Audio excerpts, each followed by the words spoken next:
اور سیدنا ابی بکر رضی اللہ تعالی عنہ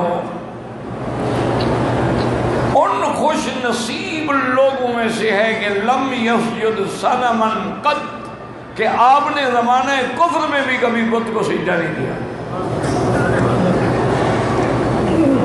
آپ نے زمانہ کفر میں بھی کبھی شراب نہیں پی. حالانکہ شراب اور زنا اور سود یہ تو اس وقت کے مشرکین مکہ میں یہ تو عام بات تھی اور یہ فخر کی بات سمجھی جاتی تھی.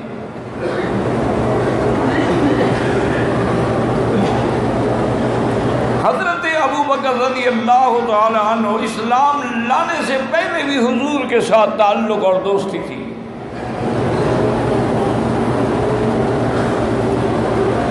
اور حضرت ابی بکر رضی اللہ تعالی عنہ ایک دفعہ یمن تشریف لے گئے. وہاں ایک ازدی بہت بڑا ان کے مسلک کا عالم تھا، راہب تھا. تو اس کی جو یعنی عبادت گاہ تھی اس کے قریب جا کے سیدنا ابو بکر نے قیام کیا. اس کو پتہ لگا تو وہ باہر آیا. اس نے پوچھا کہ بھئی کون لوگ ہیں؟ انہوں نے کہا جی مکے کے لوگ ہیں، تجارت کے لیے جا رہے ہیں.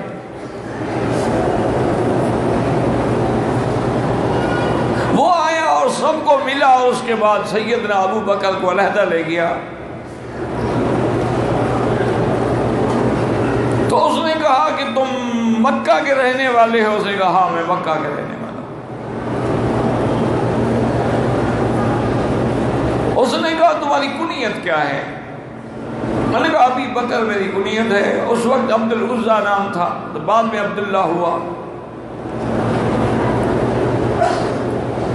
اس نے کہا تم قریشی ہو؟ اس نے کہا ہاں میں قریشی. اس نے کہا کہ اگر بے ادبی نہ سمجھو تو اپنے پیٹ سے کپڑا اٹھاؤ.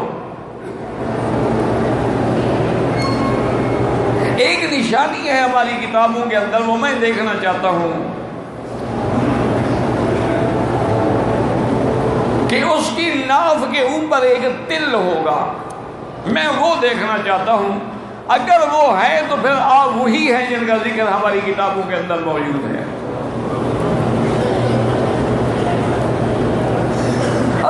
کہتے میں سن رہا تھا اور حیران ہو رہا تھا.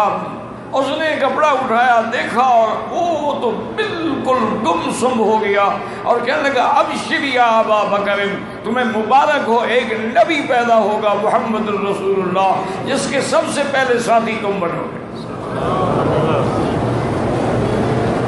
وہ فرماتے ہیں میں نے سن لیا لیکن میرے تو کوئی دماغ میں نہیں تھی نا یہ بات.